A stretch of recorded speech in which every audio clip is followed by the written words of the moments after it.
कलमे पाक कलमे शहादत अशहदु अन ला इलाहा इल्लल्लाह वहदहु ला शरीक लहु व अशहदु अन्ना मुहम्मदन अब्दुहु व रसूलुहु। कलमे पाक कलमे शहादत अशहदु अन ला इलाहा इल्लल्लाह वहदहु ला शरीक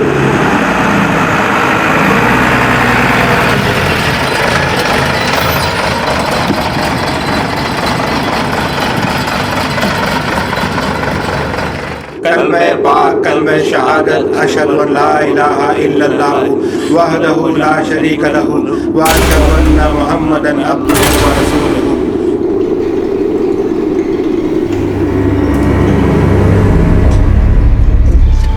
रुखसार की अम्मी चलो जल्दी।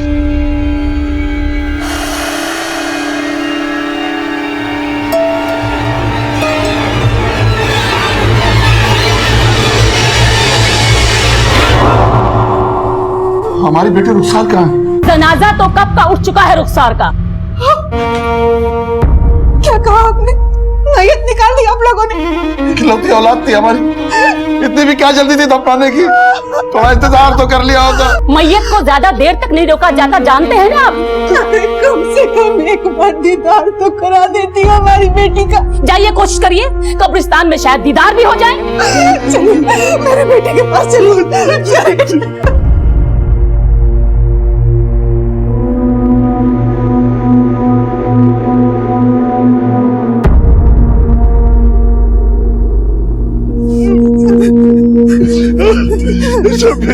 मार दिया मेरी बच्ची को, दफना दिया उसे।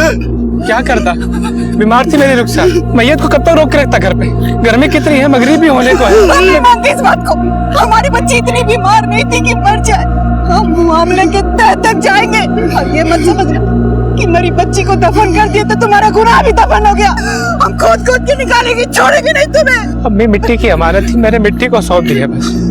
हमारे रुखसार का वक्त आ गया था अब्बू। अरे वक्त तुम्हारा आएगा, अल्लाह का कहर टूटेगा तुम्हारे ऊपर। कहाँ है मेरी बच्ची? रुखसार, मेरी बच्ची। जाने तो मेरी बच्ची के पास, जाने तो मेरी बच्ची।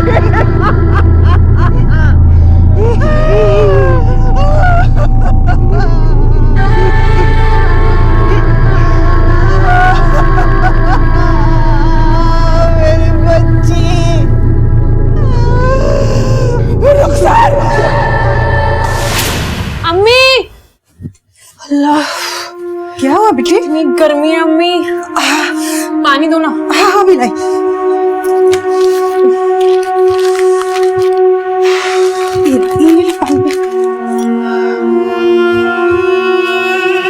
कमबख्त लाइट को भी ना अभी ही जानी थी। ये छाता बिना किसी काम का नहीं रहा। इसीलिए तो बोलती हूँ बेटा कि कहीं भी जाएगा शाम को जाएगा ठंडा ठंडा। अम्मी मुझसे ये गर्मी बिल्कुल बर्दाश्त नहीं होती। मेरा बच्चा।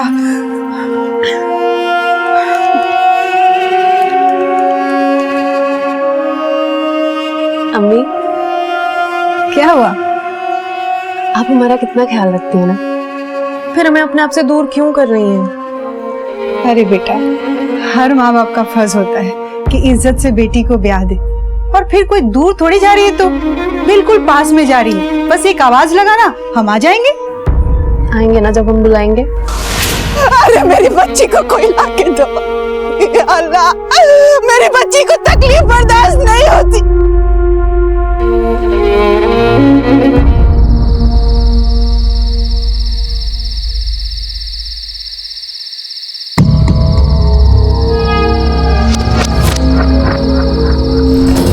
नमस्कार, आदाब। क्राइम पेट्रोल डायल 100 में आप सबका स्वागत है। अक्सर ऐसा कहते हैं कि मौत जिंदगी का आखिरी पड़ाव है। जिंदगी के दिए दर्द, तकलीफों और परेशानियों से छुटकारा है मौत। मौत पर आकर सबकी कहानी खत्म हो जाती है। हमारा आज का ये केस किसी की मौत से तो शुरू हुआ, लेकिन उसके बाद जो जुर्म की रोंगटे खड़े कर देने वाली कहानियां सामने आई वो नाकाबिले यकीन है। औज़ु बिल्लाहि मिनश शैतानिर रजीम, बिस्मिल्लाहिर्रहमानिर्रहीम, अल्हम्दुलिल्लाहि रब्बिल आलमीन, अर्रहमानिर रहीम, मालिकि यौमिद्दीन, इय्याका नअबुदु व इय्याका नस्तईन, इहदिना सिरातल मुस्तकीम सिरातल लज़ीना अनअमता अलैहिम। मौलवी साहब, ये सुराग कैसा है? रहमत साहब, बड़े बुजुर्गों का कहना है कि जल्दी कब्र धंसने से अच्छा होता है। मौलवी साहब, ये धंसी नहीं है, किसी ने खोदा है। क्या कर महमूद भाई, यहाँ खोदो तो देखो तो क्या है।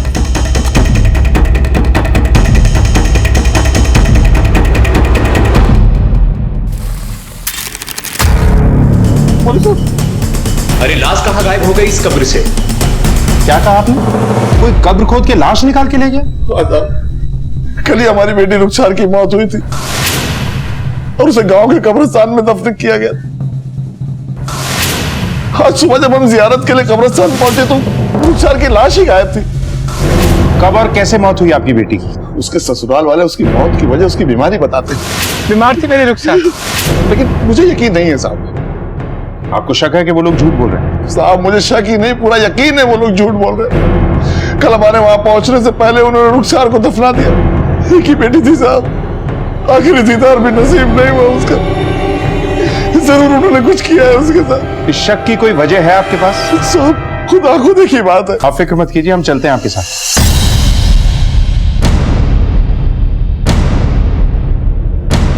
सर, बड़ी अजीब बात है, लाश कैसे गायब हो सकती है? आसपास अच्छे से चेक करो, देखो कुछ मिलता है क्या। सर, ये भी तो मुमकिन है कि लाश को कोई जंगली जानवर ले गया हो। देखो, ये किसी जानवर का काम नहीं हो सकता। रहमत मियाँ के हिसाब से कब्र से लाश निकालने के बाद कब्र को दुरुस्त किया गया। ये किसी इंसान का ही काम हो सकता है। यहाँ का गोरखन कौन है? साहब, मैं हूँ साहब।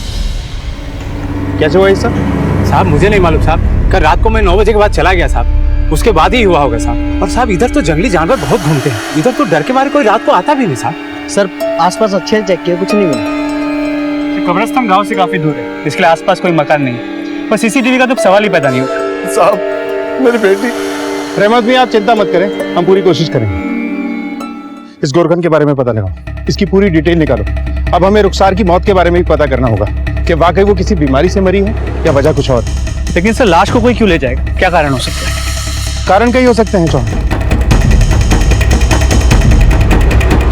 रुखसार की लाश कब्र से गायब थी। क्या रुखसार की मौत उसकी बीमारी का ही नतीजा था, या फिर उसकी लाश को किसी जुर्म से पर्दा हट जाने की डर की वजह से गायब किया गया था, या फिर इस सब के पीछे कारण कुछ और ही था? रुखसार के पिता रहमत मियाँ ने पुलिस के सामने इंसाफ के लिए पुकार बुलंद की थी। मेरी बेटी की लाश ढूंढ दीजिए साहब। पुलिस के सामने एक ऐसा अनोखा और चुनौती भरा केस था जहां एक लाश को गायब करने वाले को खोज निकालना था।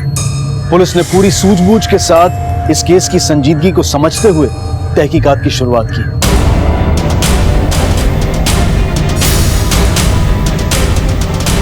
सर, हुआ क्या ये तो बताइए। क्या हुआ? पूरे घर की तलाशी लो। क्यों? क्या हुआ ये तो आप हमें बताएंगे। रुखसार की मौत कैसे हुई? सर, 3 साल हुए थे शादी को, उसके बच्चा नहीं ठहर रहा था तो डिप्रेशन की शिकार हो गई। कहीं ऐसा तो नहीं कि तुम्हारे दिए हुए डिप्रेशन की वजह से उसका बच्चा नहीं हो रहा था? नहीं सर, ऐसा नहीं है। उसका इलाज तो शहर की सबसे बड़ी general physician doctor Sunita Narang से चल रहा था। डॉक्टर ने उसको टेंशन लेने से मना किया था, लेकिन वो डिप्रेशन से उभर ही नहीं पाई। और अगर रुखसार इतनी ही बीमार थी, उसे अस्पताल में एडमिट क्यों नहीं किया? यहाँ घर पे रख के उसकी मौत का इंतजार कर रहे थे। उसे उसके माँ बाप के घर भी भेज सकते थे, और इतना ही नहीं तो उनके आने से पहले उसे दफन भी कर दिया। दरअसल रुखसार हॉस्पिटल में एडमिट होना ही नहीं चाहती थी और ना ही अपने माँ बाप के घर जाना चाहती थी, और जब लेने आते थे तो उनको मना कर देती थी। कहती थी कि डोली में बैठकर आई हूँ तो जनाजे में ही निकलूंगी। अब बताइए साहब, अब अचानक मर गई। हमने उसके माँ बाप को भी इत्तला किया था, वो लोग वक्त पर नहीं आए साहब। अब लाश को लेकर कब तक बैठे रहते, हमने उसको दफना दिया। इसका मतलब ये तो नहीं साहब कि हमने कुछ कर दिया। रुखसार की लाश कब्रिस्तान से गायब है। और तुम तो सुबह जियारत के लिए भी नहीं गए। कहीं ऐसा तो नहीं कि उसकी लाश के गायब होने में तुम दोनों का ही हाथ है, ताकि सच्चाई से पर्दा ना उठ जाए? मैं जियारत के लिए जाने वाला था। अभी इस वक्त? साहब, तो जिंदा रहकर हमारे लिए किसी काम की नहीं तो लाश का हम क्या करेंगे साहब? हम जाइए, आप उसे ढूंढिए कहीं। वो तो हम पता कर ही लेंगे, लेकिन अगर ये पता चलता है कि इस सब में आप दोनों का हाथ है, तो बाकी की जिंदगी तो आप पक्का जेल में काटोगे, और बची हुई जिंदगी आप डिप्रेशन में बिताओ। रुखसार की डेथ सर्टिफिकेट दिखाइए। हाँ।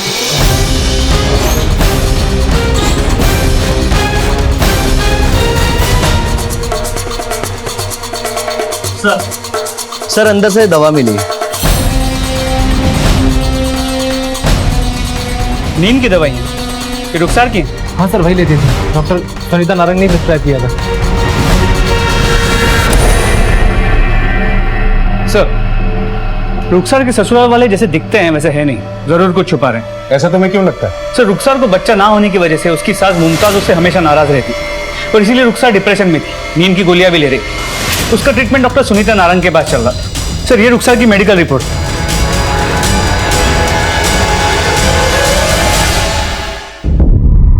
जी हाँ, ये दवाई मैंने लिखी थी रुखसार के लिए, क्योंकि डिप्रेशन के शिकार व्यक्ति के लिए ये दवाई बहुत जरूरी है। इनसे उनके दिमाग की सोच और डिप्रेशन से बाहर निकलने में मदद मिलती है। मौत की वजह क्या थी? सर, वो अपनी जिंदगी में खुश नहीं थी, बीमार रहती थी, काफी कमजोर भी हो गई थी, वक्त पे दवाई और खाना नहीं खाती थी। कार्डियक अरेस्ट से बिल्कुल नेचुरल डेथ थी। ये डेथ सर्टिफिकेट आप ही ने इशू किया है? जी हाँ। डॉक्टर, इसकी डेथ तो नेचुरल थी, लेकिन इसकी लाश के साथ अननेचुरल हुआ है। कब्र में से इसकी लाश निकाल ली गई। सॉरी सर, मैं इसके बारे में और कुछ नहीं जानती। सर, ये भी तो मुमकिन है कि ये डॉक्टर शब्बीर से मिली हुई है, क्योंकि लाश तो अब भी गायब। इस डॉक्टर पे नजर रखो और शब्बीर और मुमताज के साथ इसके फोन रिकॉर्ड्स भी चेक करो और देखो कि कब्रिस्तान में इनमें से किसी का फोन लोकेट होता है क्या। सर। अब्बू, हम लोग कॉलेज जा रहे हैं। मगरिब से पहले आ जाना। स्कूटर संभाल के चलाना। हाँ जी अब्बू। जाओ। अरे रुको, टिफिन तो लेते हुए जाओ।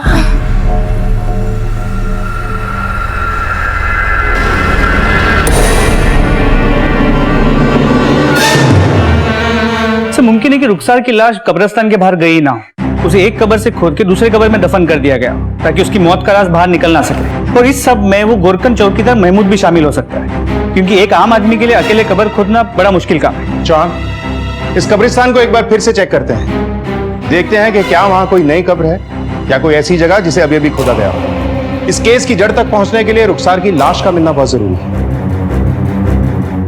ये कब्र किसकी है? सर, यहाँ किसी बुढ़े को दफनाया गया था उसी दिन जिस दिन उस औरत को दफनाया गया था। पता नहीं कौन है, याद नहीं। अपने हाथों से दफनाता है और याद नहीं कि किसकी है? सर, दफनाने के बाद तो सगे संबंधी भूल जाते हैं। मैं याद रख के क्या करूंगा, लेकिन रजिस्टर में है सर, मैं देख के बताऊंगा। ये सर असगर कुरैशी। पता करो कि ये एंट्री सही है या फेक बनाई गई है। कोई असगर कुरैशी नाम का आदमी मरा भी था या नहीं, और रुखसार के घर वालों को बुलाओ, कहीं कोई इन्फॉर्मेशन हमसे मिस ना हो जाए। और इस महमूद पे भी नजर रखो। सर, सारी सच्चाई बॉडी के हाथ में आने के बाद ही सामने आ पाएगी। हमें खोज तेज करनी होगी। आप यकीन कीजिए साहब, रुखसार की ससुराल वालों ने उसे तड़पा तड़पा के मारा, और ये लाश भी उन्होंने ही गायब की है सबूत मिटाने के लिए, ताकि आप लोग उन लोगों तक ना पहुंच सके। ये भी तो हो सकता है कि रुखसार की लाश गायब करने में शब्बीर और मुमताज का हाथ हो ही ना। क्या शादी से पहले रुखसार का किसी के साथ अफेयर था या कोई दुश्मनी? हाँ साहब, एक दुश्मन हो सकता है, फैजल। वो अक्सर रुखसार के पीछे पड़ा रहता था। जब रुखसार की शादी मैंने शब्बीर से की और वो विदा होकर शाहपुर आ गई थी, तब से फैजल भी गायब था। तकरीबन 3 साल बाद मुझे वो रुखसार की कब्र पे उस वक्त दिखा जब लोग उसे दफन करके जा चुके थे। मेरी बच्ची कहाँ चली गई, तू छोड़ गया। तू क्या कर रहा है यहाँ? आपने मेरे और रुखसार के बीच में जो दीवारें खड़ी करनी थी कर ली, पर अब वो मरकर मिट्टी में मिल चुकी है। अब उस पर मेरा बराबर का हक है। अब ना तो आपकी नाराजगी मुझे रोक सकती है और ना ही रुखसार की कस्में। रहमत जी, ये फैसल के बारे में जरा खुल के बताइए। ये फैसल अताउल्लाह का बेटा है जो सूदखोरी का काम करता है। साहब, ये फैजल की नजर एक बार रुखसार पर पड़ गई थी। वो आते जाते उसके पीछे पड़ा रहता था। और हिम्मत तो देखिए साहब, एक बार अकेले ही रुखसार का हाथ मांगने के लिए मेरे घर आ गया। चलो चलो निकलो यहाँ से। सोच भी कैसे लिया कि मैं अपनी बेटी का रिश्ता तुझे से सूदखोर की औलाद से कर दूंगा। आप मेरे और रुखसार के प्यार के बीच मेरे अब्बू को क्यों ला रहे हैं? सूद वो खाते हैं, मैं नहीं। जिस घर में हराम रोजी आती है उसका निवाला घर के हर इंसान के पेट में जाता है, और मैं अपनी बेटी को ऐसे घर में भेजकर उसका ईमान खराब नहीं करना चाहता। आप जो कहेंगे मैं वो करूंगा। रुखसार को मुझसे दूर मत कीजिए। दूर हो गई है वो। मेरी बात कान खोल कर सुन लो। मैंने उसका रिश्ता शाहपुर में तय कर दिया है। अब अपने दिलो दिमाग से उसका ख्याल निकाल दो। रुखसार मेरी रूह में बसती है। मैं भी देखता हूँ कि आप उससे मुझे कैसे अलग करते हैं। मैं उसे हर कीमत पर हासिल करके रहूंगा। क्या आपकी बेटी भी उससे प्यार करती थी? शायद, लेकिन मेरी बेटी कभी मेरे फैसले के खिलाफ नहीं जाती। आप फैसल का स्केच बनवा दीजिए, शायद फैसल से हमें इस केस की गुत्थी सुलझाने में मदद मिले। फैजल का नाम सामने आते ही इस केस ने एक नई करवट ली, लेकिन सवाल अब भी यही था कि एक लाश को गायब करने के पीछे किसी का क्या मकसद हो सकता है। पुलिस हर पहलू, हर सिरे को टटोल रही थी। शब्बीर और रुखसार के रिश्ते में कुछ तो गड़बड़ था। हमें पानी देना एक गिलास।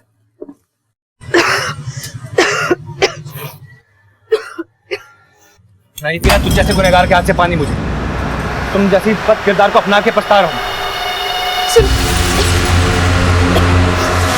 सर गांव वालों से मिली जुली इंफॉर्मेशन मिली, लेकिन इतना तय है कि आपके रिश्ते खराब।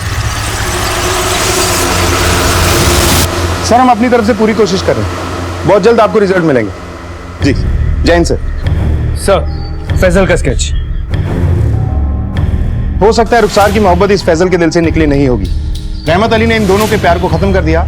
इसी वजह से रुखसार अपने माँ बाप से नाराज हो गई और उसने उन्हें अपनी बीमारी पर भी नहीं बुलाया, ना खुद ही वहां गई।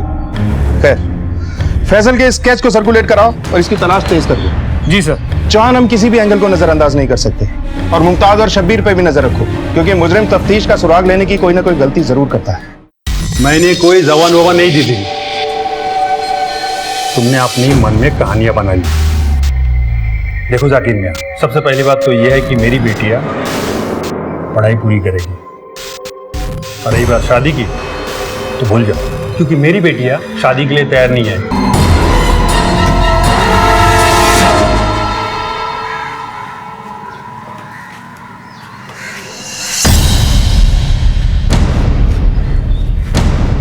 हम पर हाथ छोड़ती है, उड़ा देंगे साली को। डॉक्टर बनना चाहती है ना, देखता हूँ कैसे बनती डॉक्टर। जी साहब, इस आदमी को मैंने शब्बीर के घर के आसपास ही नहीं बल्कि उसकी बीवी रुखसार को मिलते हुए भी देखा है। ये आदमी तो काफी दिनों से इसी गांव में रहता है और शब्बीर के घर के आसपास ही दिखाई देता है। हाँ साहब, फैजल का घर तो पीछे वाली गली में है, वहां पर।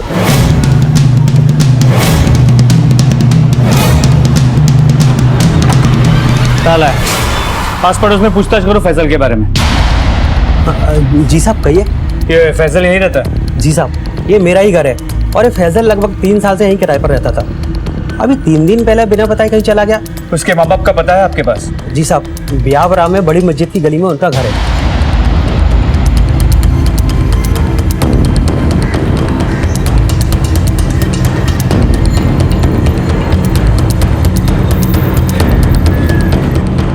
एक मिनट, ये फैजल के माँ बाप यही रहते हैं ना? सर 2 दिन से कहीं गए हैं, हमें कुछ बताया नहीं। चलो पांडे खबरी को इनके घर पे नजर रखने को बोलो, कोई भी इंफॉर्मेशन मिलती है हमें अपडेट करने के लिए बोलो। इस फैजल का मिलना हमारे लिए बहुत जरूरी है। मैंने तेरी लड़की देखी है। सर हमें शब्बीर, मुमताज और महमूद से अब तक कुछ नहीं मिला और फैजल भी कहीं नजर नहीं आता। हमने सभी जगहों पे हमारी खबरी फैलाए हुए हैं। चौहान मुजरिम दौड़ते दौड़ते ये सोचने लगता है कि वो बहुत दूर निकला है और लापरवाह हो जाता है, और कोई ना कोई ऐसी गलती कर बैठता है कि सीधा कानून के शिकंजे में होता है। सर एक मिनट। हेलो, ठीक है हम अभी आते हैं।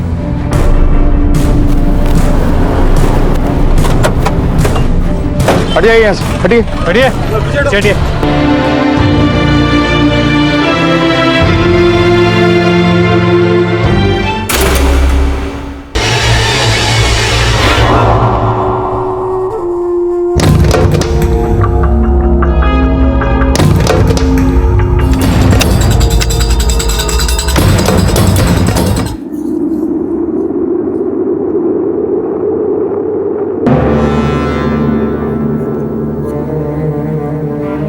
कवर किसने खोदा? अरे इमाम मियां, ये तो कवर खोदा हुआ है। अरे इलाज मियां, जल्दी जल्दी आइए। क्या हुआ? देखो जरा। अरे मियाँ, जंगली जानवरों ने खोद दिया होगा। अरे नहीं मियां, आप एक काम कीजिए, इसे खोदिए।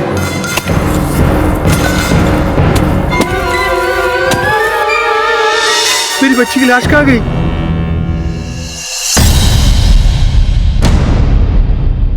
इंस्पेक्टर साहब, मेरे बच्चे। आसपास सर्च करो। सर, हम ही गोरखान है साहब इस कब्रिस्तान के। हमारा नाम इलियास है साहब। कहाँ रहते हो? यही पीछे हमारा घर है साहब। अपनी बीवी बिल्किस के साथ रहते हैं साहब। इतनी पास रहते हो फिर भी ये सब कुछ हो गया? रात के 12 बजे तक तो हम जाग रहे थे साहब, तब तो सब ठीक था। सर, सिरे पत्थर मिला खून लगा हुआ। मतलब जरूर यहाँ कुछ हुआ है। पांडे, इस पत्थर को फॉरेंसिक लैब में जांच के लिए भेजो। सर। इस केस से जुड़े सभी लोगों के ब्लड सैंपल्स लो। सर। इंस्पेक्टर साहब, मेरी बच्ची नसीम। आप चिंता मत कीजिए, बहुत जल्द हम इस केस की जड़ तक होंगे। शाहपुर से रुखसार की लाश का गायब होना और यहाँ से इस लड़की नसीम की लाश का गायब होना, मुझे लगता है इन दोनों के बीच में कोई ना कोई कनेक्शन जरूर है। कब्रिस्तान से हुई एक और लाश की चोरी ने इस केस का रुख ही पलट दिया। कई सवाल उठ खड़े हुए। रुखसार की लाश गायब होने की वजह तलाशती पुलिस के सामने अब एक और सनसनीखेज मामला आ गया था। क्या रुखसार और नसीम के बीच कोई रिश्ता था? क्या इन दोनों की लाशों के गायब होने का आपस में कोई ताल्लुक था? लाशों के गायब होने से लोगों में बेचैनी बढ़ गई थी और पुलिस अपनी जिम्मेदारी को पूरी ईमानदारी से निभा रही थी। चौहान, पिछले हफ्ते में लाश गायब होने की ये दूसरी घटना है और खास बात ये कि गायब होने वाली दोनों बॉडीज जवान औरतों की। अब सर, ये भी तो मुमकिन है कि दोनों कब्रिस्तान के गोरखान मिले हुए हों और लाशों की तस्करी करते हो सकता है। एक काम करो, शब्बीर, इलियास और महमूद तीनों पर कड़ी नजर रखो। सर एक मिनट। हाँ देव, बोलो। साहब, फैजल का पता चल गया है, वो कपिल नगर में है। सर, फैजल का पता चल गया है। उठा के लाओ इस मजनू को। सर। अरे साहब, कहाँ लेके जा रहे हैं? अरे कहाँ लेके जा रहे हैं मेरे बेटे को? सर, मैंने कुछ नहीं किया सर।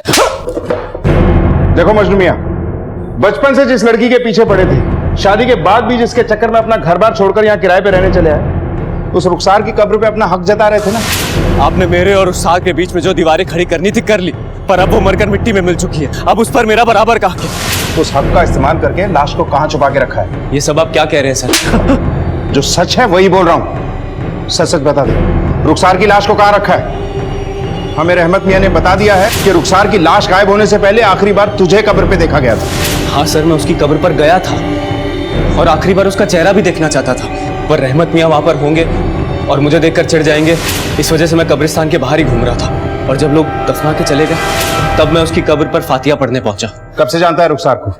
कई साल हो गए सर। रुखसार पहली नजर में मेरी रूह में समा गई थी, वो भी मुझे पसंद करने लगी थी। मुझे पसंद करने के बावजूद वो शादी के लिए अपने अब्बा की मंजूरी चाहती थी, जो कि हमें नहीं मिली। और जब जीते जी उसे हासिल नहीं कर सका तो उसे कब्र से निकाल दिया। सर, मैं लाश का क्या करूंगा? तू तो उसे हर कीमत पे हासिल करना चाहता था ना। रुखसार मेरी रूह में बसती है, मैं भी देखता हूँ कि आप उससे मुझे कैसे अलग करते हैं। मैं उसे हर कीमत पर हासिल करके रहूं।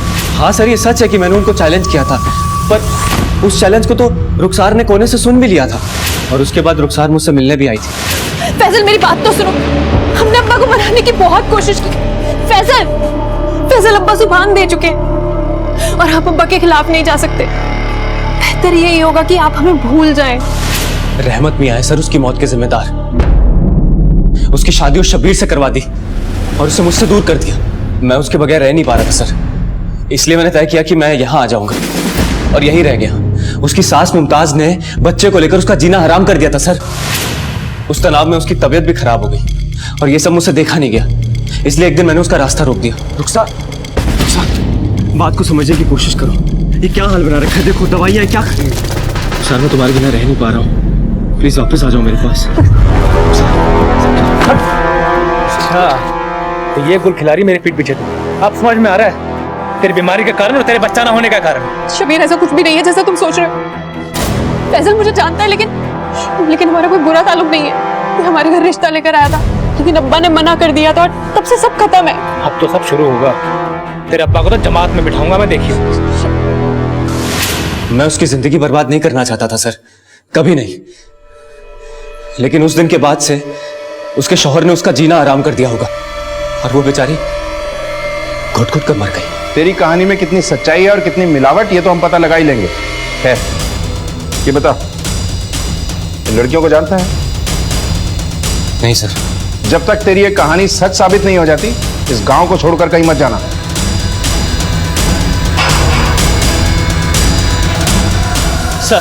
सर नसीम की पोस्टमार्टम रिपोर्ट।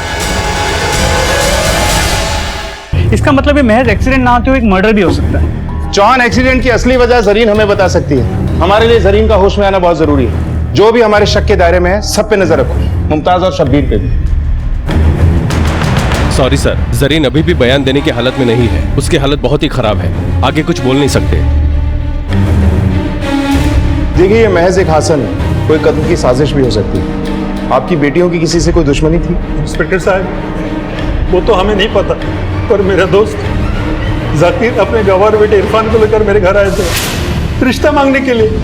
मैंने मना कर दिया था। बात बहुत आगे बढ़ गई और मेरी बेटी नसीम ने उसे थप्पड़ मार दिया था। चौहान, कहीं उन लोगों ने अपनी बेइज्जती का बदला लेने की कोशिश तो नहीं की? उठा के लाऊं सर।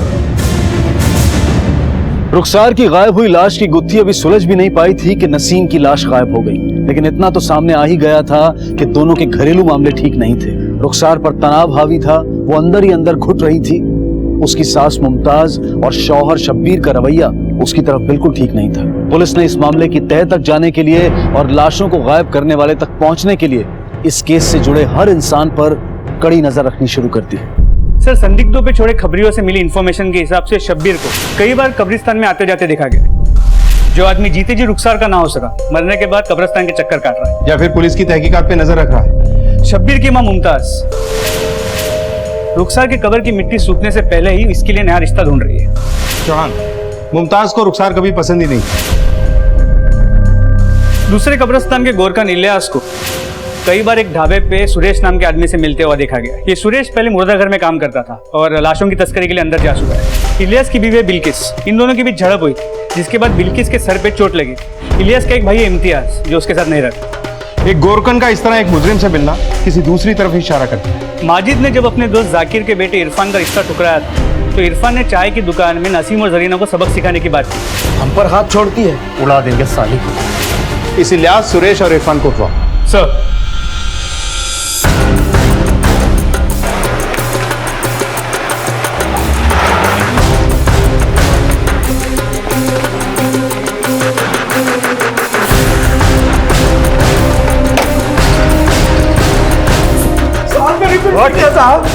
नहीं किया था।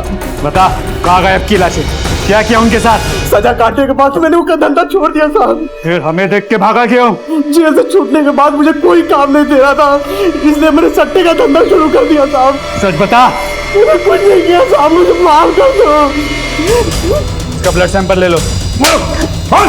मैं सट्टा लगाने जाता था साहब। देख, सच सच बता दे वरना तेरे लिए ठीक नहीं होगा। मैं सच कह रहा हूँ साहब। साहब, इसकी बीवी भी गायब है। कहाँ है तेरी बीवी? क्या किया उसके साथ? मार दिया उसे भी? नहीं साहब, सट्टे को लेकर उसका और मेरा झगड़ा हुआ था साहब, तो मैंने उसे मारा था। तो वो अपनी अम्मी के पास चले गई गुस्से में साहब। कहाँ रहती हो? एड्रेस बता उसका। ब्लड सैंपल लो इसका। सर, उसे नसीम ने सबके सामने मुझे थप्पड़ मार दिया था। वो बेइज्जती मुझसे बर्दाश्त नहीं हुई, इसीलिए मैंने उस दिन उसको धमकी दे दी। सर, हम लोग बहुत सीधे साधे लोग हैं सर। सर, हम लोग तो बस खेती बाड़ी करते हैं सर, हम किसान लोग हैं। और उस रात तो हम लोग हमारे खेत पर ही थे, चाहे तो आप पता कर लो किसी से भी। ब्लड सैंपल्स लो इन दोनों के। साहब, क्या हुआ, कुछ पता चला रुखसार का? साहब, और मेरी बच्ची नसीम का कुछ पता चला? देखिए माजिद जी और रहमत जी, हम अपनी तरफ से पूरी कोशिश कर रहे हैं। बहुत जल्द इस घिनौने अपराध का पर्दाफाश हो जाएगा। फिलहाल आप जाइए, जैसे ही कुछ पता चलेगा आपको इत्तला करेंगे। सर, इलियास की बीवी बिल्किस को ले आई है। हाँ साहब, मेरे शौहर ने ही मुझे चोटें दी हैं। कहाँ हुआ था ये झगड़ा? घर में ही साहब। हमें नसीम की कब्र के पास तुम्हारे खून के निशान मिले। हमें गुमराह करने की कोशिश मत करो, जो भी सच है बता दो। साहब, मैंने आपको सब कुछ सच सच बताया है। कब्र के पास जिसका भी खून है, मुझे नहीं पता वो किसका है। ठीक है, पता चल जाएगा। इनके ब्लड सैंपल्स लो। सर, अस्पताल से फोन आया था, नसीम की बहन जरीना ने दम तोड़ दिया। इस लड़की से बड़ी उम्मीद थी। खैर, फैजल, इरफान, शब्बीर, इलियास, बिल्किस और महमूद, इन सब के ब्लड सैंपल्स को लैब में भेजो और तुरंत रिपोर्ट मंगवाओ। सर, हमारा शक सही निकला। पत्थर पे लगा हुआ खून सभी सस्पेक्ट्स में से एक से मैच करता है, और वो है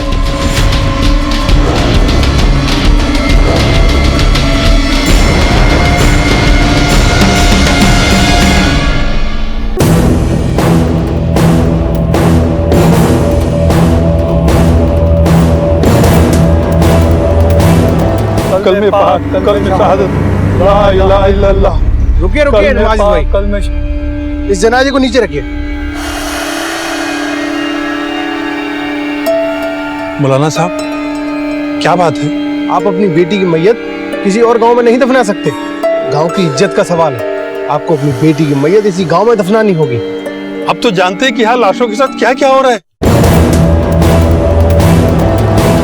चेक करो अंदर सब।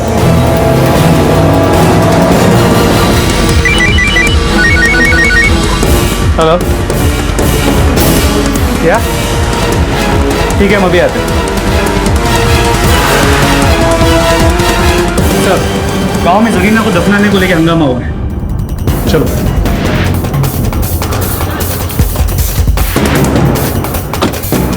आप लोगों को परेशान होने की जरूरत नहीं है। लाशों को गायब करने वाला पकड़ा जा चुका है। अब इस गांव से कोई भी लाश गायब नहीं हुई। इंस्पेक्टर साहब, उसे हमारे हवाले कर दो। उसे हम खुद सजा देंगे। इंस्पेक्टर साहब, हबीब भाई सही कह रहे हैं, उसे हम लोगों के हवाले कर दीजिए। हम लोग सब मिलकर उसे सजा देंगे। क्यों भाई लोग? हाँ, एक मिनट देखिए, आप लोग कानून को हाथ में लेने की बात मत कीजिए। कानून पे भरोसा रखिए। रुखसार और नसीम की लाश को गायब करने वाले का चेहरा बहुत जल्द आप लोगों की आंखों के सामने होगा।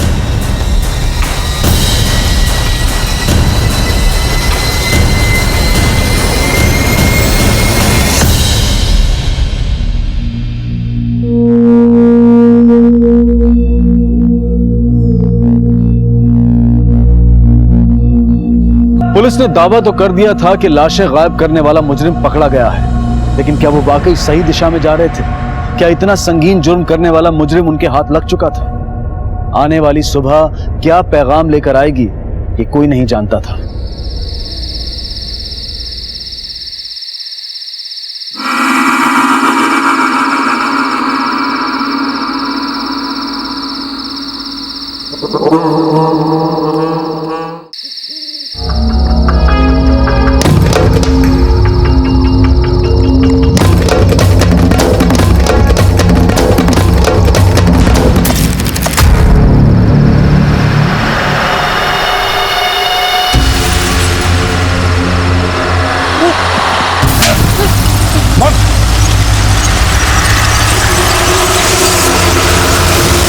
मैं तो बस यहाँ पे कब्र को ठीक कर रहा था और कुछ नहीं।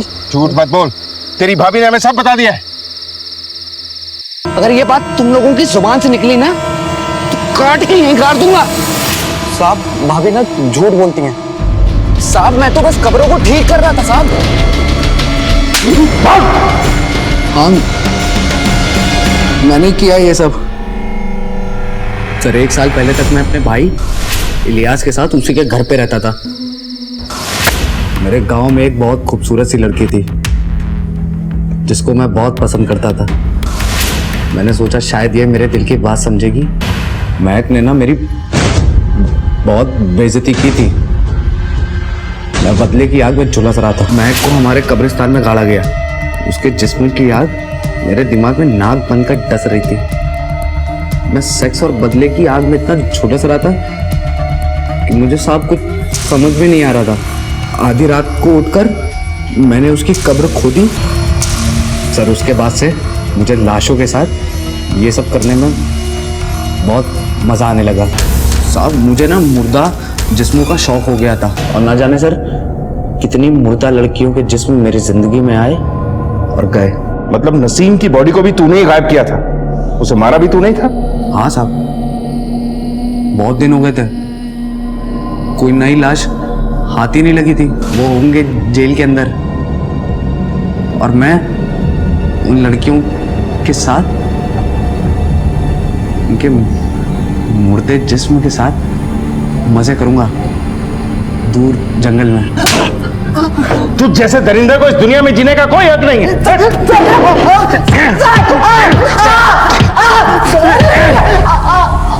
सारी सी जेल में।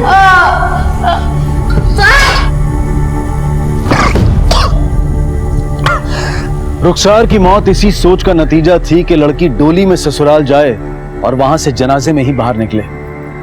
रुखसार हर उतार चढ़ाव को, हर ऊंच नीच को अपने ही बलबूते पर सहन करती रही। हर मुश्किल का हल खुद ही निकालती रही और अंजाम उसकी बीमारी और उसकी मौत की शक्ल में सामने आया। अगर माँ बाप ने खुलकर ससुराल वालों से बात की होती या रुखसार ने अपने दिल की बात अपने माता पिता को बताई होती तो शायद कोई बेहतर नतीजा निकल सकता था। मुमताज ने अगर अपनी बहू को ताने मारने और कोसने की बजाय उसके इलाज पर ध्यान दिया होता तो शायद आज रुखसार जिंदा होती। इम्तियाज ने अपने कायरतापूर्ण जुर्म को कबूल करते हुए कई और लाशों को चोरी करने का खुलासा किया है। लाशें चोरी करने, उनके साथ बलात्कार करने और महक, नसीम और जरी के कत्ल के लिए उसे हिरासत में लिया गया। नेक्रोफीलिया एक ऐसी अवस्था है जिसमें इंसान दरिंदा बन जाता है, मुर्दा जिस्म से अपनी प्यास बुझाता है। ऐसा मुजरिम इस हद तक गिर जाता है कि अपनी हवस को पूरा करने के लिए वो किसी की जान भी ले सकता है। अब मैं अनूप सोनी आपसे विदा लेता हूं, फिर मुलाकात होगी अगले एपिसोड में एक और चौंका देने वाले केस के साथ। तब तक अपना और अपने परिवार का ख्याल रखें और देखते रहें क्राइम पेट्रोल डायल 100। सबक एक को सीख हम सबको। जय। अपनी कब्र खुद खोदना, ये मिसाल के तौर पर बोले जाने वाली एक कहावत है, लेकिन अगर ये कहावत किसी की जिंदगी की हकीकत बन जाए तो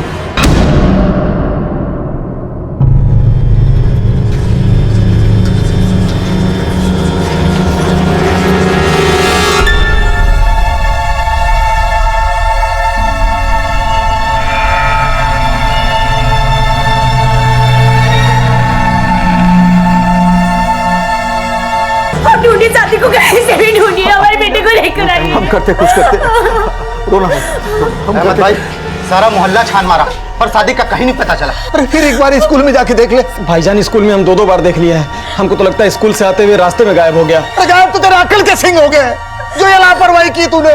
भाईजान शहर से आते हुए लेट हो गया था तो। अरे लेट हो गया तो हमको बोलता, हम जाते स्कूल में लाने के लिए।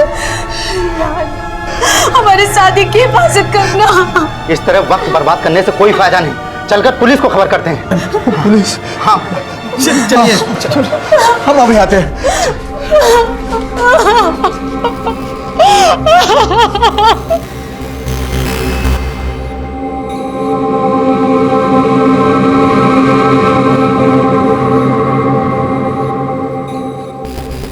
क्या नाम है बच्चे का?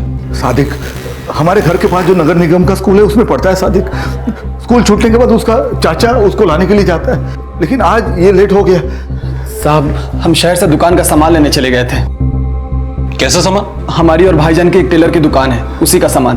उसी में लेट हो गया साहब। लेकिन जब हम स्कूल पहुंचे तो गेट कीपर बोला कि सादिक खुद से चला गया है, लेकिन न रास्ते में मिल रहा है न कहीं घर पे पहुंचा। साहब, आप लोगों को किसी भी शक है? कोई ऐसा आदमी जो सादिक को किडनैप कर सकता हो? साहब वो नहीं साहब, आप सादिक को जल्दी से ढूंढिए, बस उसकी माँ का रो रो के बुरा हाल हो रहा है। आप सादिक के स्कूल का नाम, उसका रोल नंबर, वो कौन सी क्लास में पढ़ता था, वो सब लिखवा दीजिए, हम पता करते हैं। जी जी सर।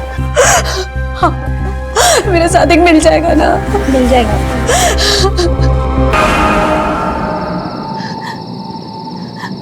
कहाँ है हमारा सादिक? क्या बोली पुलिस? बताइए, जवाब दीजिए। मिल जाएगा, पुलिस ढूंढ रही है, मिल जाएगा।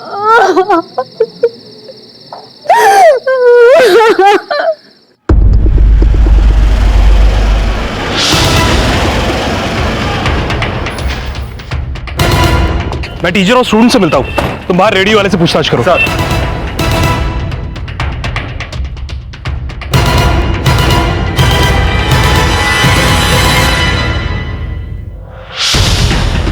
हाँ साहब, हमने इस लड़के को देखा है, कल एक औरत के साथ जा रहा था।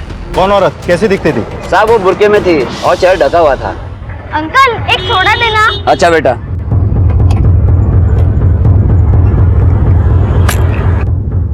नमक कितना डालो? अरे बेटा सोडा। अंकल कल पी लूंगा। कितने बजे की बात है ये? छुट्टी के बाद के साहब, जब वो लड़का सोडा लेने आया। तुमने कुछ नोटिस किया? क्या वो औरत जबरदस्त उस बच्चे को ले जा रही थी? नहीं साहब, ऐसा कुछ नहीं लग रहा था। ये लड़का खुद उस औरत के साथ जा रहा था। सादिक अगर उस औरत के साथ अपनी मर्जी से गया तो इसका मतलब सादिक उस औरत को अच्छी तरह से जानता था। एक काम करो, सादिक के पेरेंट्स और उसके चाचा, इन सब के कॉल रिकॉर्ड्स को एक बार दोबारा देखो। चेक करो कि कोई ऐसा नंबर है जो कि सादिक की स्कूल की लोकेशन से मैच करता है। सर।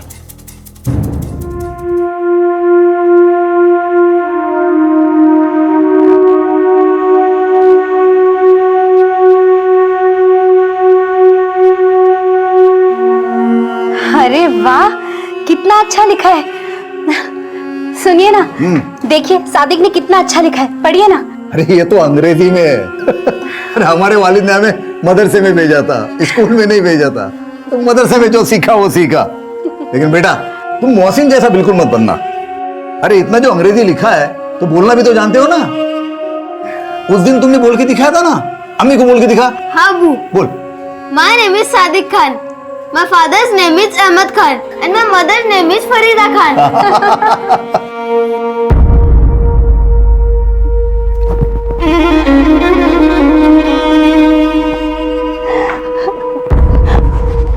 शादी का कुछ पता चला? हाँ, बोलिए ना। आप नौशीन से क्यों नहीं पूछते? नाम मत लो उस निकम्मे का। गया था उसकी गैराज पे, सादिक नहीं वहां पर। एक बेटे को तो अपनी जिंदगी से दूर कर ही चुके हैं। अब पता नहीं सादिक किस हाल में होगा।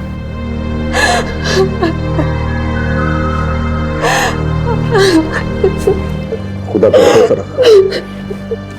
पुलिस ढूंढ रही है ना सादिक को। मिल जाएगा सादिक, मिल जाएगा।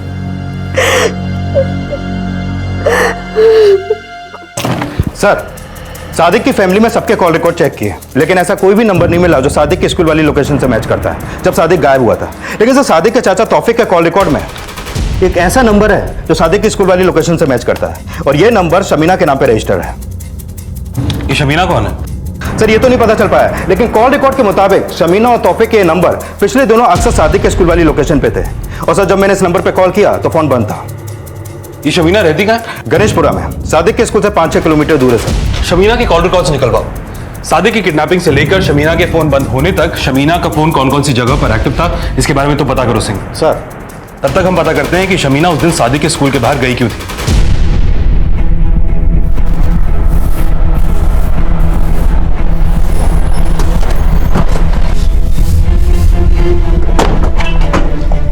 शमीना ये रहती है? जी साहब, बात क्या है?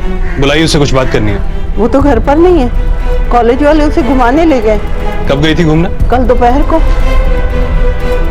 उसके कॉलेज का नाम बताइए। यूसुफ रहमान कॉलेज। और सब बात क्या है? हाँ बोलो रावत। सर, शमीना के कॉलेज में पूछताछ की, कॉलेज का कोई भी स्टूडेंट किसी भी ट्रिप पे नहीं गया, और सादिक की किडनैपिंग के एक दिन पहले से शमीना कॉलेज ही नहीं आई। मतलब शमीना इसलिए गायब है क्योंकि उसने सादिक को किडनैप किया होगा, और तौफीक शमीना के टच में था। कहीं ऐसा तो नहीं कि ये तौफीक सादिक का चाचा, इसका इस किडनैपिंग में कोई हाथ है? अरे तौफीक, बड़े मास्टर जी कहीं दिखाई नहीं दे रहे। भाईजान का बेटा लापता हो गया ना भाभी, इसलिए नहीं आ रहे हैं। ठीक है, चलती हूँ। जी। Hello sub inspector Sunil Rawat बोल रहे हैं, पुलिस स्टेशन आ जाओ। सादिक मिल गया क्या साहब? पहले थाने तो पहुंचो, फिर बात करते हैं। अच्छा ठीक है, हम भाईजान को लेके अभी पहुंचते हैं। भाईजान यहीं पर है। अब तुम आ रहे हो या फिर हम लेने आए? आ रहे हैं साहब। नहीं साहब, वैसे तो तौफीक में कोई ऐब नहीं है, बस काम का थोड़ा निकम्मा है। लेकिन तौफीक के बारे में आप क्यों पूछ रहे हो? हमारे बेटे सादिक का कुछ पता चला? उसी को ढूंढने की कोशिश कर रहे हैं। ये तौफीक, ये सादिक को किडनैप कर सकता है? तौफीक? हमें शक है तौफीक पर। क्या आपके और तौफीक के बीच में कोई ऐसा मामला है जिसकी वजह से उसने सादिक को किडनैप किया हो? कोई लड़ाई झगड़ा, कोई मतभेद, कोई प्रॉपर्टी का डिस्प्यूट? क्या आपके और तौफीक के बीच में कोई ऐसा मामला है जिसकी वजह से उसने सादिक को किडनैप किया हो? कोई लड़ाई झगड़ा, कोई मतभेद, कोई प्रॉपर्टी का डिस्प्यूट? नहीं साहब, ऐसा तो कोई मामला नहीं है, लेकिन एक दो बार दुकान के पैसों में घपला किया था उसने, हमने डांटा था उसको। भाईजान को हम पर बेकार में गलतफहमी हो गई थी साहब, हमारी नीयत में कोई खोट नहीं है। क्या पता, हो सकता है सादिक को किडनैप करके तुम अपने भाई से घर और दुकान में हिस्सा मांगना चाहते हो। अरे ये क्या बोल रहे हैं साहब, हमने सादिक को अगवा नहीं किया है। किया नहीं तो करवाया होगा शमीना से। क्यों? शमीना?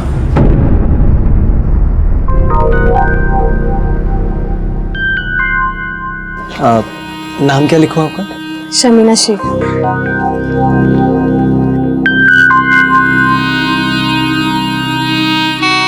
शमीना जी, ये बैग।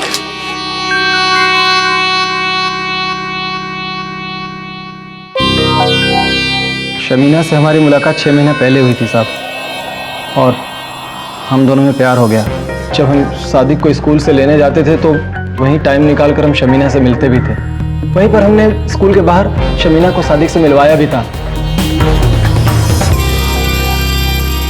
लेकिन साहब, हमने शमीना को सादिक को अगवा करने के लिए नहीं कहा। शमीना ऐसा कर भी नहीं सकती है साहब। अगवा नहीं कर सकती तो कहाँ गायब है वो, और क्यों?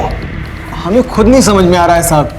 उस दिन हम शहर से आने में लेट हो गए थे, सादिक को स्कूल से लेके हम शमीना से ही मिलने वाले थे, लेकिन न सादिक मिला न शमीना। हो सकता है तू जानता है शमीना सादिक को लेकर कहाँ गई है, लेकिन बता नहीं रहा। हम नहीं जानते हैं साहब, आप हम पर बेकार में शक कर रहे हैं। हमें तो लगता है कि सादिक को मोहसिन ने अगवा किया है। सर, पूछताछ में कंफर्म हो गया है कि मोहसिन सादिक का बड़ा भाई है, और ये भी सच है कि 6 महीने पहले सादिक के फादर ने गुस्से में मोहसिन को घर से निकाल दिया था।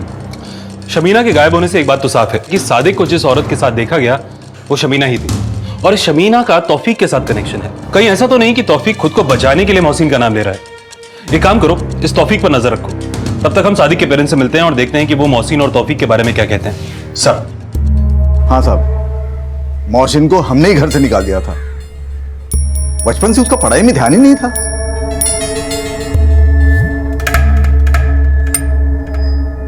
उसको टेलरिंग सिखा दिया था ताकि कुछ कमा पाए, लेकिन वो तो बिल्कुल निकम्मा है। फिर दुकान का सामान खरीदने के लिए शहर भेजता था तो पैसों में हेराफेरी करता था। साहब, हम तो मोहसिन से बिल्कुल तंग आ गए थे। एक दिन एक अपाहिज लड़की का बाप हमारे पास आया, हमको बोला कि हमारा मोहसिन उसकी बेटी को छेड़ता है। आप ही सोचिए भाई साहब, अगर कोई आपकी बेटी के साथ छेड़छाड़ करेगा तो आप पर क्या गुजरेगी। वो बेचारी अपाहिज है और मोहसिन उसकी बैसाखी छीनकर उसे यहाँ वहां छूता है। जनाब, हमारे बेटे की हरकत पे हम शर्मिंदा हैं। आप फिक्र मत करिए, हम उसको सबक सिखाएंगे। मोहसिन हमारे लिए उसी दिन मर गया था साहब। हमारा उससे कोई मतलब नहीं है, इसलिए उसके बारे में आपको कुछ नहीं बताया। मगर आपका भाई तौफीक यानी कि सादिक का चाचा, वो तो कह रहा था कि सादिक को किडनैप मोहसिन नहीं किया होगा।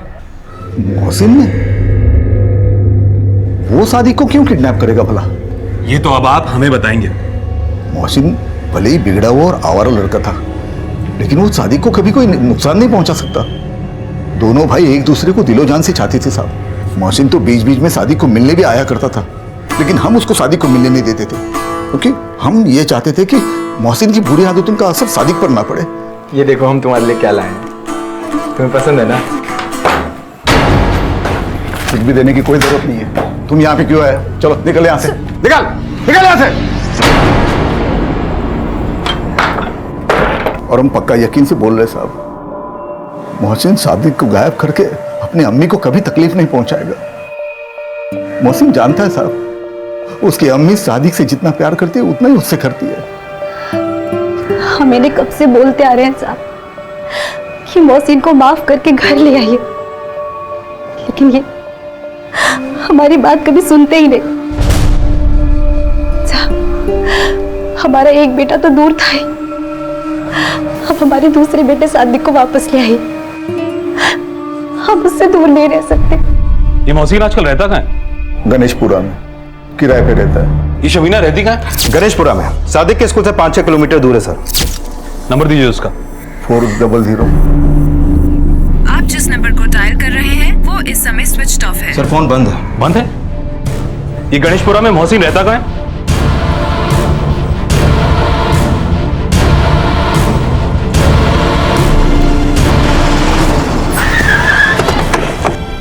सर ये एड्रेस है।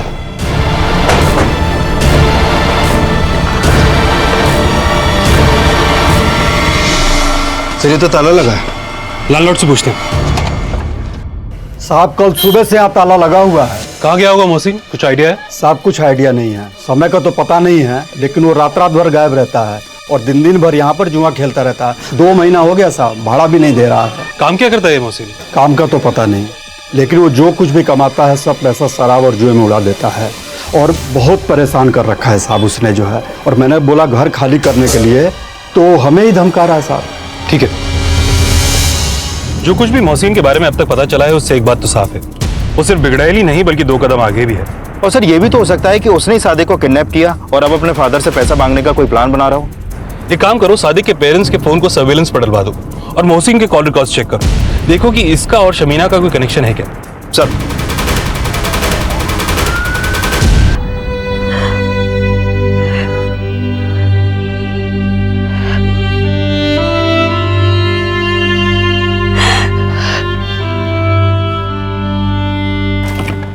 सर मोहसिन के कॉल रिकॉर्ड में शमीना का नंबर तो नहीं मिला, लेकिन एक नंबर अनवर नाम के लड़के का है। ये देखिए सर। अनवर? और अनवर का इन सबसे क्या लेना देना है? अनवर का कनेक्शन शमीना से है सर, और शमीना के फोन बंद होने के 1 घंटे बाद अनवर और मोहसिन का फोन भी बंद हो गया, और अनवर का ये नंबर गणेशपुरा के उसी एड्रेस पर रजिस्टर्ड है जहां पे शमीना रहती है। इसका मतलब अनवर और शमीना का भी आपस में कोई कनेक्शन है। इस अनवर से मिलना पड़ेगा। चलो।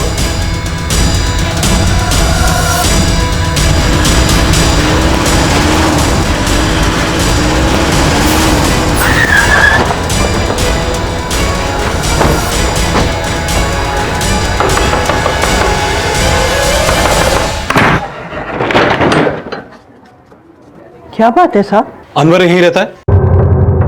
अनवर शमीना का बड़ा भाई है। अनवर जब से मोहसिन की संगत में आया है ना, उसकी तो जिंदगी बर्बाद हो गई। साहब हमें डर लग रहा है कहीं उसने अनवर और शमीना को कुछ करना दिया हो। ये अनवर और मोहसिन तो पिछले 1 साल से फोन पर बात कर रहे हैं। आप मोहसिन को कब से जानती हैं? साहब हमें 1 महीना पहले ही पता चला है कि अनवर जिस गैरेज में काम करता था, मोहसिन भी उसी गैरेज में काम करता था। साहब मोहसिन ने अनवर को जुए और शराब की लत लगाई थी। हम तो मना करते करते थक गए कि मोहसिन से दोस्ती खत्म कर दे, पर उसने हमारी एक ना सुनी।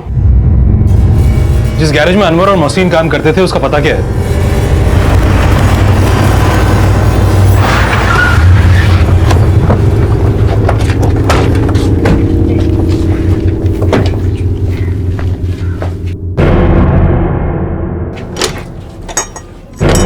सर गैराज मेरे तो लखनऊ में रहते हैं, लेकिन अनवर की दुकान चलाता है, लेकिन यहाँ 2 दिन से ताला लगा हुआ है। ये दोनों और कहाँ मिल सकते हैं? इनका कोई और ठिकाना है? सर हमको इतना नहीं पता इनके बारे में। अनवर, शमीना और मोहसिन ये तीनों गायब हैं।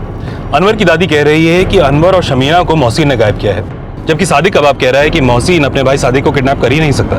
मोहसिन भले ही बिगड़ा हुआ और आवारा लड़का था, लेकिन वो सादिक को कभी कोई नुकसान नहीं पहुंचा सकता। फिर ये तीनों गायब क्यों हैं? कहीं ऐसा तो नहीं कि ये तीनों आपस में मिले हुए हैं?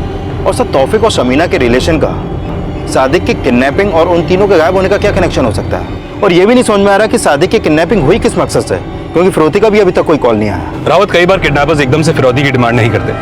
ये अहमद का फोन हमने अभी तक टैप किया हुआ है ना? Yes sir. एक काम करो, अनवर, शमीना और मोहसिन इन तीनों के कॉल रिकॉर्ड्स को दोबारा चेक करो कि कोई ऐसा कॉमन नंबर है जिस पर इन तीनों की आपस में बात होती हो। सर सादिक की किडनैपिंग के 2 दिन बाद पुलिस ने पता लगा लिया कि सादिक के साथ देखी गई औरत शमीना थी। शमीना और तौफीक का रिश्ता शक के घेरे में था, लेकिन इस किडनैपिंग में मोहसिन और अनवर का नाम भी सामने आया था। लेकिन ये किडनैपिंग किसकी मर्जी से हुई थी और शमीना अब तक कहां थी? चाट और मामला खत्म कर। गुस्सा नहीं, भूल गया क्या? तेरा भाई हमारे पास है। सर अनवर और मोहसिन के कॉल रिकॉर्ड में एक नंबर कॉमन है, लेकिन उस नंबर का शमीना के कॉल रिकॉर्ड से कोई कनेक्शन नहीं है।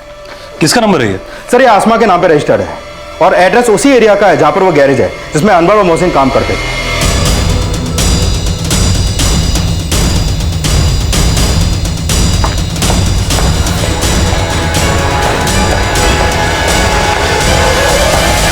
आसमा ये रहती है? जी कहिए, वो हमारी बेटी। बुलाइए उसे जरा। अब्बू, क्या हुआ अब्बू? आसमा अभी का नाम है? जी। मोहसिन और अनवर से कोई दोस्ती नहीं है हमारी। वो दोनों तो हमें फोन करके परेशान करते हैं। हाँ साहब, उन दोनों ने तो जीना हराम कर रखा हमारी बेटी का। घर से बाहर निकलना मुश्किल कर दिया। पहले हमीदा की जिंदगी बर्बाद की, अब आसमा के पीछे पड़ेंगे। ये हमीदा कौन है? हमारी बड़ी बेटी है साहब, इससे 1 साल बड़ी। हमीदा का एक पैर पहले से ही खराब था साहब। पहले तो बैसाखी के सहारे चल भी लेती थी, लेकिन मोहसिन और अनवर की वजह से इसने बिस्तर पकड़ लिया। ऐसा क्यों? हमीदा पहले कॉलेज आया जाया करती थी, दोनों लड़के फिक्रे कसते थे। डर के हमारे बच्ची ने हमसे कुछ बताया नहीं, और इसके बाद तो उन्होंने हद ही पार कर दी। मोहसिन मियां। हाँ। भाभी। हमीदा ने जब हमें बताया तो हमने मोहसिन के घर का पता किया, उसके अब्बू से शिकायत की। फिर बाद में हमें पता चला कि मोहसिन के अब्बू ने मोहसिन को घर से निकाल दिया, लेकिन इसका भी उस पर कोई असर नहीं हुआ साहब। वो तो आजाद हो गया, फिर जो मन में आता था वो करता था। कुछ हादसे में हमीदा को ऐसी चोट लगी, अब तो ये बैसाखी के सहारे भी नहीं चल पाती। अनवर और मोहसिन ने आपकी बेटी के साथ इतना बुरा किया, मगर फिर भी आपने उनके खिलाफ FIR लॉन्च नहीं की? बेटियों का बाप हूं साहब, सोचा बच्चियों की बदनामी ना हो, और इसी बात का उन लोगों ने और भी फायदा उठाया। हमीदा के बाद अब आसमा को छेड़ने लगे। सर, हमने घर से निकलना बंद कर दिया तो वो लोग हमें फोन करने लगे, और जब हम उनका नंबर पहचान गए तो वो कभी पीसीओ से, फिर कभी किसी और नंबर से फोन करने लगे। कौन कौन से नंबर से फोन करते थे आपको? वो नंबर हमें दीजिए। जी सर। सर, इतना तो हमें याद नहीं है, लेकिन हाँ, आखिरी बार इस नंबर से फोन आया था। आप लोग चाहें तो अभी भी उन दोनों के खिलाफ पुलिस में एफआईआर लॉन्च कर सकते हैं। घबराइए नहीं, पुलिस आपके साथ है।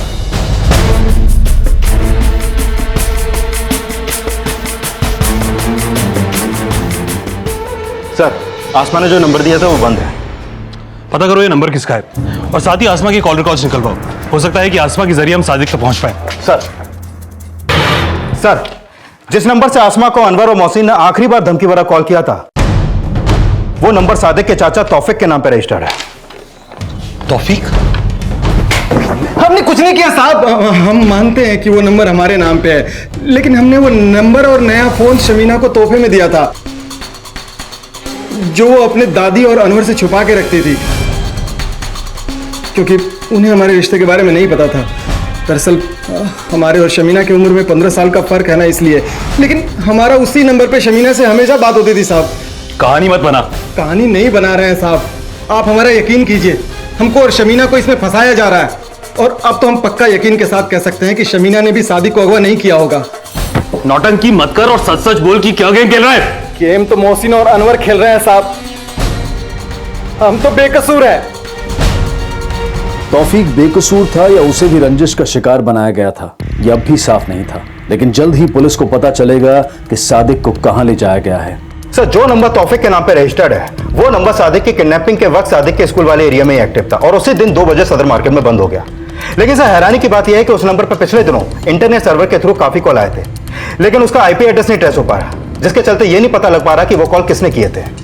रावत, मान लेते हैं कि जो नंबर तौफीक के नाम पर रजिस्टर्ड है वो शमीना इस्तेमाल किया करती थी, जैसा तौफीक ने हमें बताया।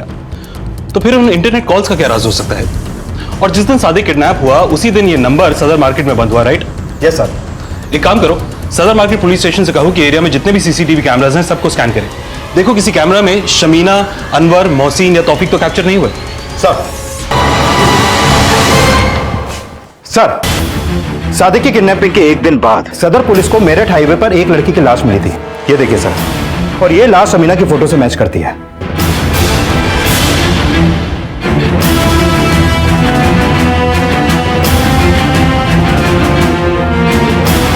शमीना की हत्या गोली मारकर की गई थी, लेकिन उसके पास कोई आईडी और सामान नहीं मिला था।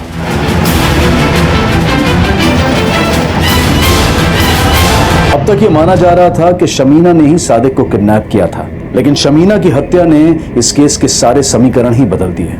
सर, शमीना की हत्या तो यही इशारा कर रही है कि शमीना को सिर्फ सादिक की किडनैपिंग के लिए ही इस्तेमाल किया गया है, लेकिन इसके पीछे अनवर और मोहसिन का ही दिमाग है या फिर तौफीक का। वो चाहे जो भी हो, मगर उसका कनेक्शन उन इंटरनेट कॉल्स के साथ जरूर है जो उस नंबर पर किए गए, जो तौफीक के नाम पर रजिस्टर्ड है, और जिसके बारे में तौफीक का कहना है कि वो नंबर शमीना इस्तेमाल किया करती थी। सादिक खतरे में। सर, ये हमारा सादिक खतरे में है। हमारा जी बहुत घबरा रहा है। आप कुछ कीजिए। कुछ नहीं होगा उसे। आप कुछ कर ही नहीं रहे। हमारे कुछ नहीं होगा हमारे सादिक को, कुछ नहीं होगा।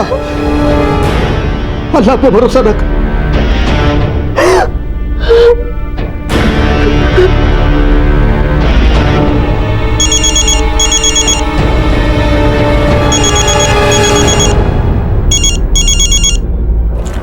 सर, मोहसिन का फोन अभी अभी हुडा क्रॉसिंग पे ऑन हुआ था। उसके फोन से उसके फादर को कॉल भी हुआ था। फोन टैप हो गया, लेकिन सर फोन करने के तुरंत बाद फोन बंद हो गया। फौरन हुडा क्रॉसिंग की बीट चौकी से कांटेक्ट करो इमीडिएटली। सर। आसमा, आसमा। जी अब्बू।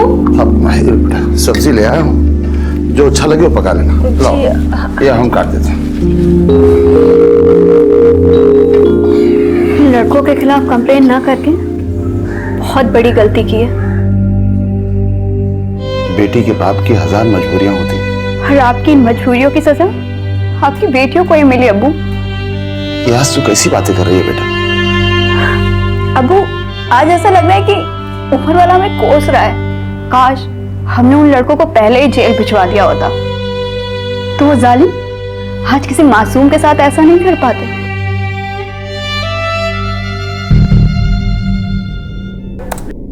हेलो। हाँ मोहसिन तू कुछ बोल क्यों नहीं रहा है? सादिक हमारे पास है। सादिक तेरे अगर सादिक को सही सलामत चाहते हो तो 5 लाख का इंतजाम करना पड़ेगा। तो हमसे बदला लेना चाहता है? सादिक को घर पे छोड़ दे, नहीं तो मुझसे बुरा कोई नहीं होगा। सादिक देख, हेलो हेलो हेलो मोहसिन।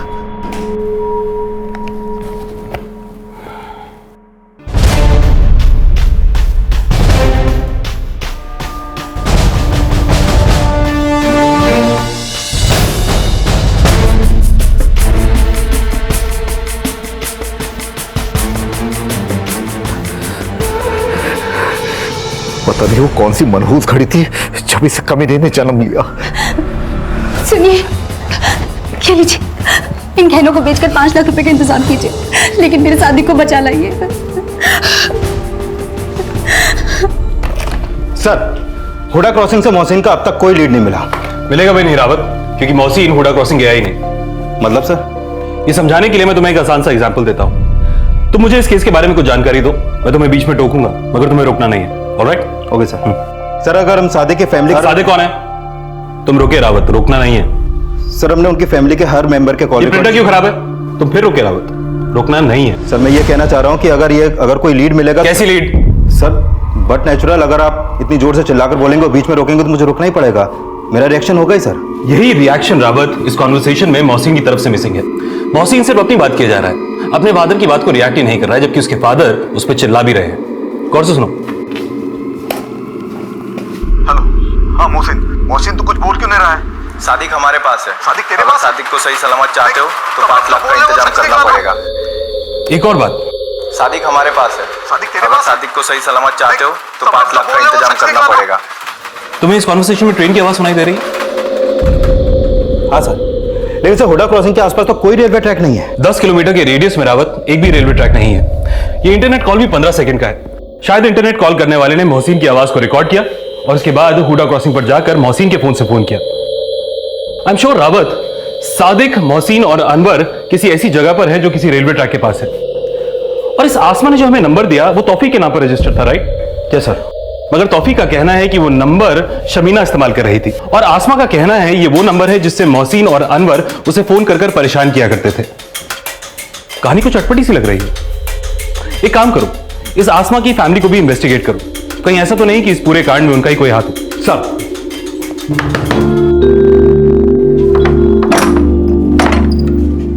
कहाँ गई थी आसमा?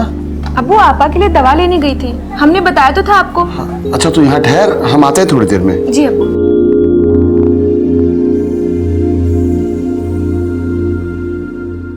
सर, पता चला आसमा हमीदा के फादर के पास एक रिवॉल्वर है जिसका ये लाइसेंस है, और ये रिवॉल्वर उसने अभी 1 महीने पहले ली थी, जिसमें 9 mm की बुलेट लोड होती है। और सर, शमीना की बॉडी से जो बुलेट हमें मिले थे वो भी 9 mm की रिवॉल्वर से ही चलाए गए। सर, और एक बात, हुसैन का गांव वाला घर जटोली में है और उसके घर से रेलवे ट्रैक बहुत नजदीक है। Railway track? लगता है हमें जल्दी चटोली के लिए निकलना पड़ेगा। एक काम करो, हुसैन के गणेशपुरा वाले घर के सामने एक कांस्टेबल को तैनात कर दो। सर।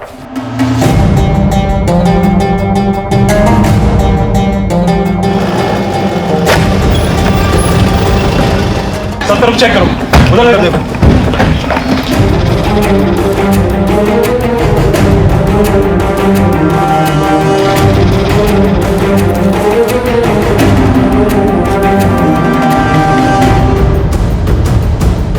सर, ये एम्प्टी चल। मतलब यहां पे जरूर कुछ कांड हुआ है। आसपास अच्छी तरह से चेक करो। रावत, ये ऐसा लग रहा है ना कि अभी हाल फिलहाल खोदा गया है। खुदवाओ इसे। जॉन,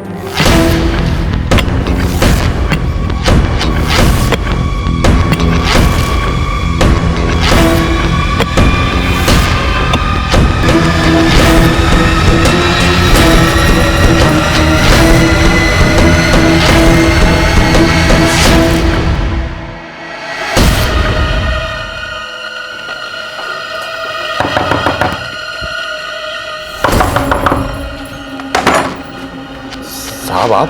आपके पास गन है? जी हाँ। आपने बताया नहीं? आपने पहले पूछा नहीं, और लाइसेंस भी है हमारे पास। दिखाइए। ये देखिए साहब, ये बंदूक और ये लाइसेंस। इसमें 9mm की बुलेट यूज होती है ना? जी हाँ। आपके गांव वाले घर से 9mm की बुलेट के खाली शेल्स मिले हैं। क्या? खाली शेल्स ही नहीं, 3 लाशें भी मिली हैं जिनकी मौत 9mm की बुलेट से हुई है। लाशें? ये क्या कह रहे हैं आप? अब जो भी बात होगी थाने चलकर होगी। अरेस्ट करो इन्हें। साहब हमारी बात सुनिए साहब। साहब देखिए, हमारी बात सुनिए साहब। सर, अब्बू ने कुछ नहीं किया। जो किया है हमने किया है।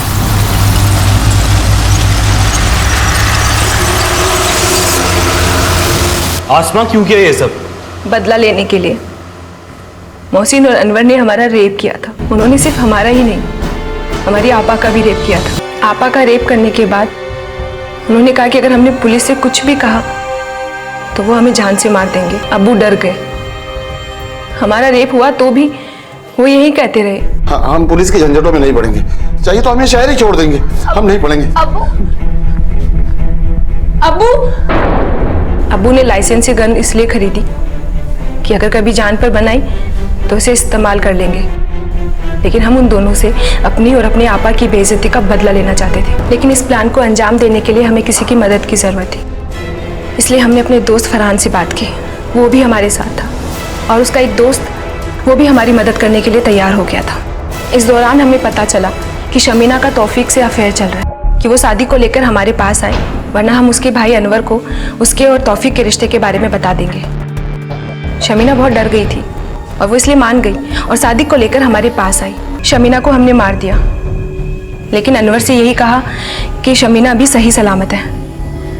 अनवर से ही शादी का वास्ता देकर हमने मोहसिन को भी गांव वाले घर पर बुलवाया। उसके बाद हमने मोहसिन और अनवर से वो सब करवाया जिससे हमें सुकून मिला। हमने ही कहकर फरहान से अनवर को मरवाया। उसके बाद हमने मोहसिन की आवाज़ रिकॉर्ड की। देखो, तुमने जो कहा हमने वो किया। अब हमें और सादिक को जाने दो। अभी कैसे जाने दे? अभी तो हमारा काम बाकी है। हम जैसा बोलेंगे तुम वैसा बोलोगे। और उसके बाद हम हुडा क्रॉसिंग पहुंचे। वहां पहुंचकर हमने उसके अब्बू को कॉल किया। हाँ मोहसिन। हेलो मोहसिन, तू कुछ बोल क्यों नहीं रहा है? सादिक हमारे पास है। सादिक तेरे पास है? अगर सादिक को सही सलामत चाहते हो तो 5 लाख का इंतजाम करना पड़ेगा। फिरौती की कॉल क्यों कर भाई? हमें कोई पैसे नहीं चाहिए थे। हम तो सिर्फ पुलिस का ध्यान भटकाना चाहते थे। और फिर हमने मोहसिन और सादिक दोनों को खत्म करवा दिया। माना कि हमने सही नहीं किया, लेकिन हमने जो कुछ भी किया उस पर हमें कोई पछतावा नहीं। एक ना एक दिन तो सबको मरना है ना, लेकिन हम हर रोज मर रहे थे। उनसे बदला लेने के सिवा हमें कुछ और नहीं सूझा। अगर इतनी ही हिम्मत दिखानी थी तो अपने अब्बू के खिलाफ जाकर हमारे पास कंप्लेंट लिखाने की हिम्मत दिखाती। मैं मानता हूं जो भी अनवर और मोहसिन ने तुम्हारे साथ किया वो बिल्कुल गलत था, मगर इस सब में शमीना और उस मासूम सादिक की क्या गलती थी?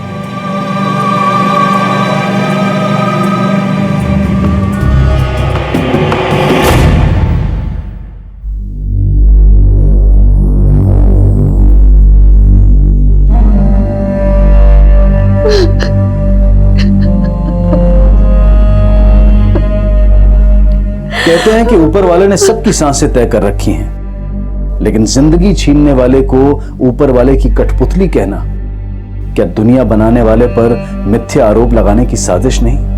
क्योंकि ऊपर वाला तो मासूमों को नहीं गुनहगारों को सजा देता है। और यह भी कहा जाता है कि जुल्म करने वाला तो गुनहगार होता ही है, लेकिन जुल्म सहने वाला भी कहीं ना कहीं कसूरवार होता है। माना कि हमीदा के पिता को यह समझने में देर लगी, लेकिन जो आसमा ने किया वो कहीं ज्यादा घृणास्पद है, जिसका खामियाजा हमीदा और उसके पिता को भी चुकाना पड़ेगा। इसी विचार के साथ अब मैं अनूप सोनी आपसे विदा लेता हूं।